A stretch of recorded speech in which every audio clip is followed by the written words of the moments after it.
After 60, some truths are nobody else's business. Say them anyway and watch your life catch fire. Well, this is Tav. She let it slip that we don't have a mortgage anymore, and suddenly everyone's a real estate genius. Well, and this is Jim. He casually mentioned a little health detail, and now everybody's suddenly WebMD. And And together, together, we're Unretired AF.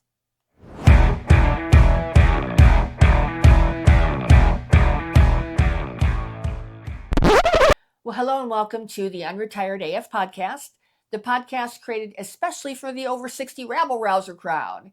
And today we're going to be talking about 7 things that you should never say to anyone. And we thought this one was one that we wanted to do since we know that a lot of people are going to be getting together with their family and friends tomorrow. And maybe it's people that you haven't seen for a while and they might be asking you a lot of questions. So we kind of felt like this was important for us to go over it so you know what not to say to keep yourself out of trouble. Yeah. So let's start with the one that makes you an instant target.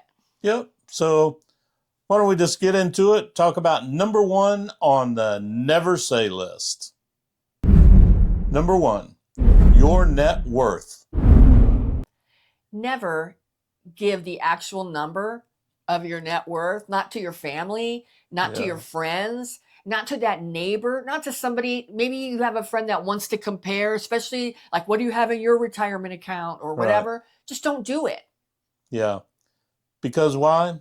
The minute you do, you're either a bank or you're a full disappointment. Right. There's not anything in between. Well, exactly. It's a no-win for you. No I win. mean, people are either going to say, they're going to be all disappointed and thinking you're not doing good enough. Right. Or they're going to think you're doing so good, then they're going to be wanting money, right? Yep. I mean, when Jim and I are asked those kind of questions, which to be honest, I mean, Jim and I are kind of aggressive people, so we don't get asked a lot of personal questions like that. But we do have a few friends that do, or people in our life, not necessarily friends, and we always just say, we're doing all right. Yep. When we're asked that, and then we just change the subject, and that works most of the time. Yeah. Just to shift the conversation away from that, because it's really damn rude, don't you think? I do. And a while ago, we screwed up. Yeah.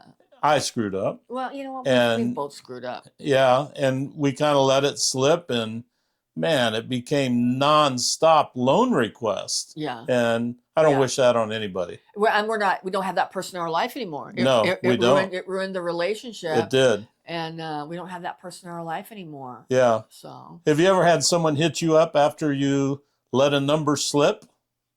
I mean, it happens. Let us know in the comments if that's happened to you, because it happened to us. It did. So I think it's common, or at least it happens. It happens at times. Yeah. Well, and the next one hits even closer to home. Yeah, and it can change the way people look at you forever. Number 2, the real state of your health. I mean, and this one is one that I think is hard. I mean, but really never share if you have any chronic diagnosis, serious illness, anything like that outside of your inner circle. It's just never a good idea at all. Yeah, it's not. And notice it too. Yeah. People will start speaking slower. People will start patronizing you, and they're quietly writing you off because they think you're not going to make it and not be part of their circle. Well, and that's one of the reasons, but I think part of it too is that people are awkward. They act awkward when people are going through something and they don't often know what to do. I had a friend when I was in high school who had cancer, and he said, nobody even mentioned it, but they acted weird toward him after, but they never talked about it. And that was when he was young. Imagine at our age. I mean, I think as people get closer to the end of life, I think sometimes it makes people act weird. I agree. When you have something like that. So it's not something, to say. I mean, I know when we get asked about it, we just say we're managing. We say we're doing okay, and it keeps the pity party at bay. Yeah. And because we don't want that. No. I mean, we don't want that. No, we don't. So We've seen friends, when the word cancer or Parkinson's has been mentioned, we see people not want to invite them to things. Yeah. Like it's going to rub off on them or something. Right. Don't be that person. Well, and one self-help technique with that is, a lot of the time when you are struggling and going through a health crisis, you need to have a lot of really positive energy around Right. you. You don't need that negativity. And the last thing you need to be worried about is how your friends are feeling about your diagnosis and Right. trying to manage and make them feel good. It's just easier if you don't tell them anything at all. Yeah. Right? I agree. So, I agree. well, have you accidentally slipped and told a health detail that you wish you hadn't? If that's happened to you, let us know. Let us know in the comments what happened as a result of that, for you. All right. You have anything else on that one? No, I don't. Okay. I don't. Okay. All right. Number 3 is pure real estate poison. Yeah. One sentence and the vultures begin to circle. Number 3, the equity in your home. I mean, never tell anybody how much equity you have in your house. That's just a bad idea. At all times, it's bad. I mean, because then everybody has opinions on what you should do with that equity. Yeah. Right? Yeah. Yeah. And most of it revolves around the kids, with, we could cash out your equity and help the kids out.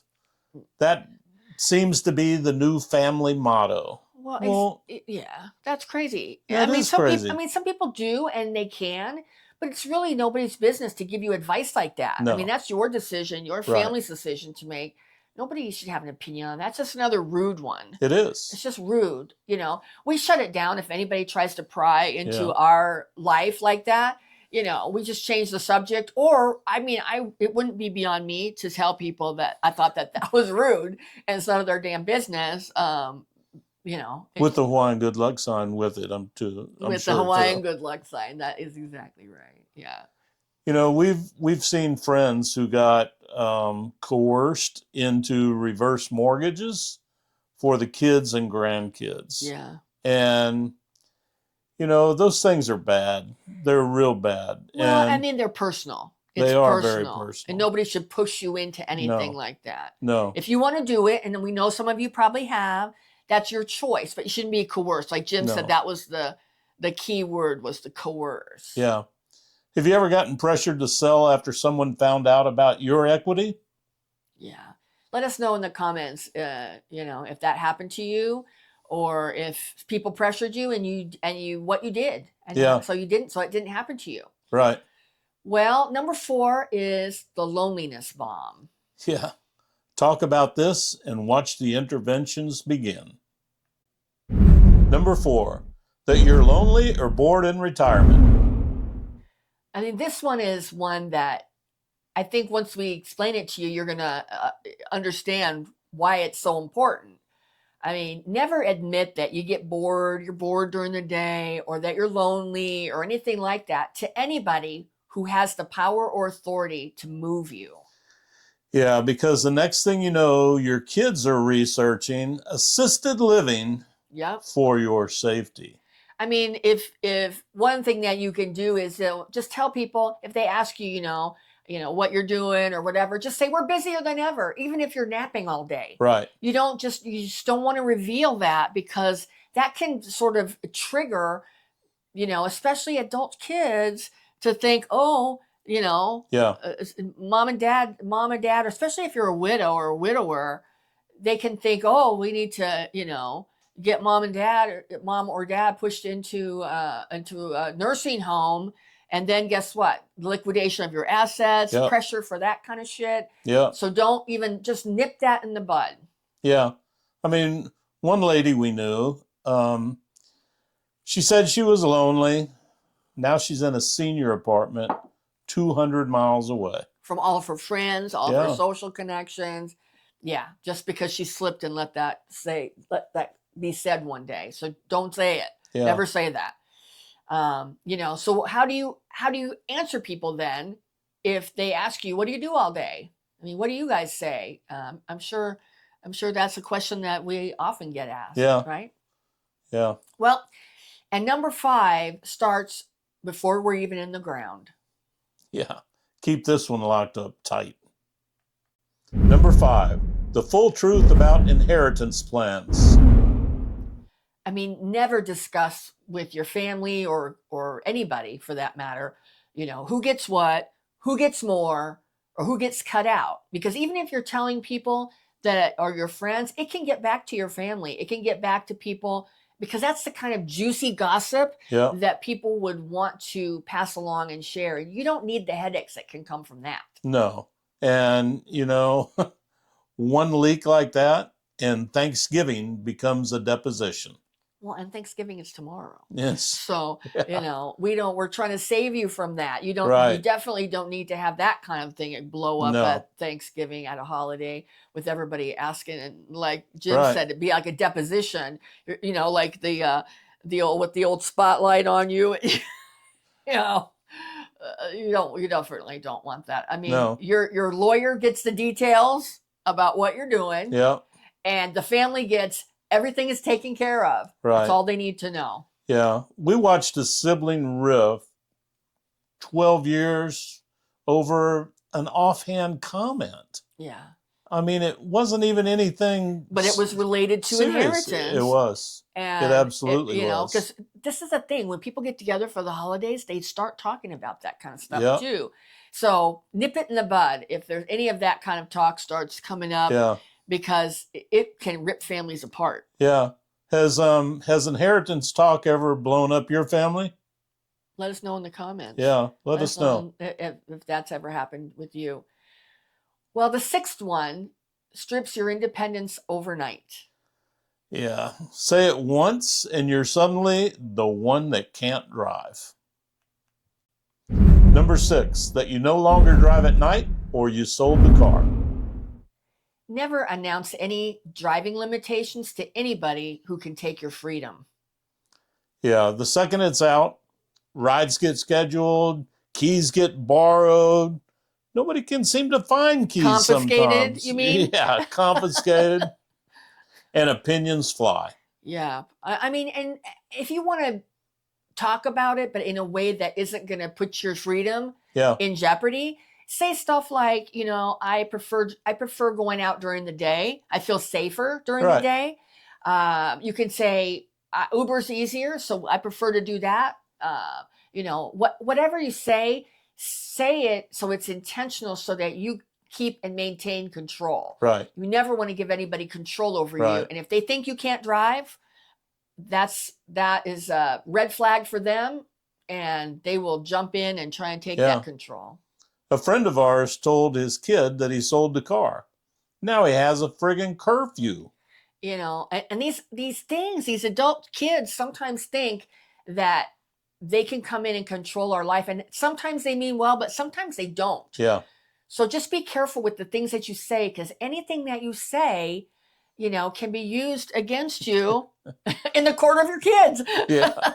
So anyway, how do you handle the driving after dark conversations without losing your keys? Have you had that conversation with your kids? Has the subject come up with them? And how do you handle it? Let us know in the comments. All right. The 7th one is the ultimate dream killer. Say it out loud and watch the haters line up. Number 7, your plans for the future. I mean, never tell anyone your big dreams. So let's say you've got a big trip that you're saving for, that you're planning, or like Jim and I, if you're planning on doing a big move. I mean, we're planning on doing a big move this year. Let's say you have a new side hustle, or let's say you started a new business. Let's say you're going to write a book. Never tell people that. Whatever it is that you're doing, your big plans and dreams, keep it to yourself. Yeah, because, we know that half the people won't care, and the other half will be secretly hoping you fail. Well, and that's part of it. Can be disappointing too when you tell people stuff and they literally don't care. Right. They could not give 2 shits about what your plans are, and that hurts. Yeah. That's hurtful. So it is. So just keep it to yourself, because when you start telling people big plans, a lot of people in life, especially at our age, they don't have big plans. Everybody Right. doesn't think like us. Right. Everybody is not like us. And so don't be telling your big plans to them, because it can spur jealousy, Yeah. resentment, Absolutely. or they'll even straight up mock you Yeah. and make fun of you. And so why arm them? Why hand them the ammo to use against you? Yeah, Don't do it. so this is one of those things you really only need to tell your tight-knit circle, Yeah, your ride ride or or die die. people. That's right. You know, everyone else gets a "we'll see" and a smile. Yep. You You don't know, owe them everybody anything. doesn't need to know all your business. No. And you know, I think that's something, oversharing is something that is more from our generation. Like, I think about my grandparents and even my parents. They didn't talk about all of that stuff. They Yeah. didn't tell everybody everything. Everything was on a need to know basis back then. And I think just when you're dealing with people who went through wars and went through Yeah. the depression, I think the Great Depression, I think they were much more tight-lipped, don't you think? Probably. Yep. Yeah. Yeah. So, have you ever had a dream shot down the minute you shared it with somebody?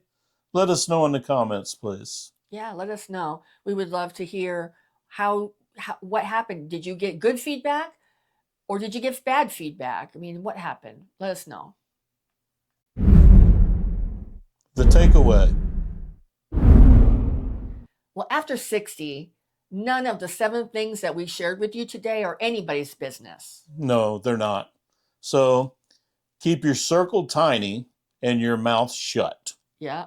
I mean, I know that's blunt, and I'm sorry, but It's true. that is the secret to staying unretired AF. Yeah. Well, and we learned all these things the hard way. Yeah. So you don't have to. Yeah. So we're sharing what has happened to us, and hopefully sparing you some pain. Yeah. We figured out a while ago that the less the world knows about you, the more life you actually get to live. So it's one of these deals that you can actually overshare, and you don't need to do that. Nobody needs to know your situation or anything but you and those that you choose to. Yeah. Not everyone. Yeah. So yeah. we have a comment section. If you have any comments on this, please feel free to drop them in. We'd love to hear your thoughts on it. Thank you so much to our subscribers. Thank you all for your support in our channel. We really appreciate it. We're still having fun. We're still doing them, and we hope you're enjoying it. Yep. And if our channel resonates with you and you would like to see our videos in your feed every day, please consider hitting that subscribe button. We also are offering memberships now on YouTube. So if you would like to join a membership, you'll get to see our after hours with Jim and Tav, and we'll also do one live stream a month for our Rebel Insiders. So we'd love to see you. Just if you go to our channel page and click memberships, you'll see what all's included. Yeah. and all the good stuff there. So, well, we're not slowing down. And neither should you. And together, we're Unretired AF.